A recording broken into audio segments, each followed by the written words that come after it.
সংবাদ এক নজরে স্বাগত, সঙ্গে আছি তাবশিরা লিজা। ৯,৩৬১ কোটি ৯২ লাখ টাকা ব্যয়ে ১১টি প্রকল্প অনুমোদন দিয়েছে জাতীয় অর্থনৈতিক পরিষদের নির্বাহী কমিটি একনেক। এনইসি সম্মেলন কক্ষে একনেক চেয়ারপারসন প্রধান উপদেষ্টা অধ্যাপক মোহাম্মদ ইউনুসের সভাপতিত্বে এর অনুমোদন দেয়া হয়। এর মধ্যে ৫টি নতুন, ২টি সংশোধিত এবং ব্যয় বৃদ্ধি ব্যতিরেকে মেয়াদ বৃদ্ধির ৩টি প্রকল্প রয়েছে। কিসের ভিত্তিতে সংসদীয় আসনের সীমানা পুনর্নির্ধারণ করা হবে তা ইসির কাছে জানতে চেয়েছে বিএনপি। বিকেলে প্রধান নির্বাচন কমিশনার এম নাজিরউদ্দিনের সঙ্গে বৈঠকের পর এক ব্রিফিংয়ে কথা জানান দলের স্থায়ী কমিটির সদস্য নজরুল ইসলাম খান। তিনি বলেন, বিএনপি না ভোটের প্রস্তাব করেনি, কয়েকজন বিশিষ্ট ব্যক্তির পরামর্শে এটা করা হয়েছে।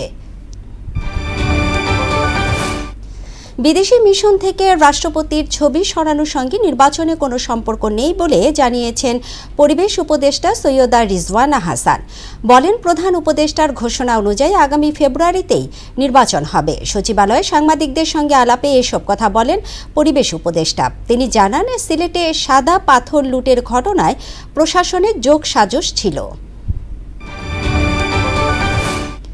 জুলাই-আগস্ট হত্যাযজ্ঞের মামলায় শেখ হাসিনা এবং আসাদুজ্জামান খান কামালের বিরুদ্ধে সাক্ষ্য গ্রহণ শেষ হতে পারে অক্টোবরে, এমনটা জানিয়েছেন প্রসিকিউটর মিজানুল ইসলাম। রোববার ট্রাইব্যুনাল ১-এ মামলার ৪র্থ দিনে সাক্ষ্য গ্রহণ হয়। এছাড়া রামপুরা থানার হত্যা মামলায় চূড়ান্ত প্রতিবেদন দিতে ২৫ আগস্ট পর্যন্ত সময় দেওয়া হয়েছে। শেখ মুজিবের অসমাপ্ত আত্মজীবনী লিখে নগদ টাকা ও ফ্ল্যাট দেওয়ার ঘটনা তদন্ত করবে দুর্নীতি দমন কমিশন দুদক। বিকেলে সংবাদ সম্মেলনে একথা জানান দুদক মহাপরিচালক আক্তার হোসেন। তিনি বলেন, ৭০০ কোটি টাকার অবৈধ সম্পদ অভিযোগে বসুন্ধরা গ্রুপের চেয়ারম্যান এবং তার স্ত্রীর বিরুদ্ধে সম্পদ বিবরণী দাখিলে নোটিশ দেওয়া হয়েছে।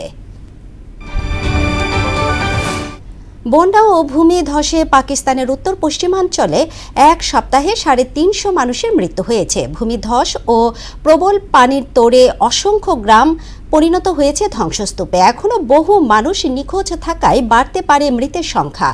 দুর্গতদের জন্য জরুরি ত্রাণ কার্যক্রম চালু করেছে সরকার। হেলিকপ্টারে ত্রাণ সামগ্রী পাঠানো হচ্ছে দুর্গম এলাকায়।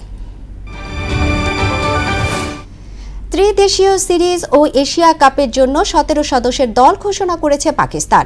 দলের নেতৃত্বে থাকছেন সালমান আলী আগা, বাদ পড়েছেন বাবর আজম ও মোহাম্মদ রিজওয়ান। আগামী ২৯ আগস্ট শারজায় শুরু হচ্ছে সংযুক্ত আরব আমিরাত, আফগানিস্তান এবং পাকিস্তানকে নিয়ে ত্রিদেশীয় সিরিজ। এই ছিল সংবাদ এক নজরে। সবশেষ খবর সবার আগে জানতে মোহনার সাথেই থাকুন। এতক্ষণ সঙ্গে থাকার জন্য ধন্যবাদ সবাইকে।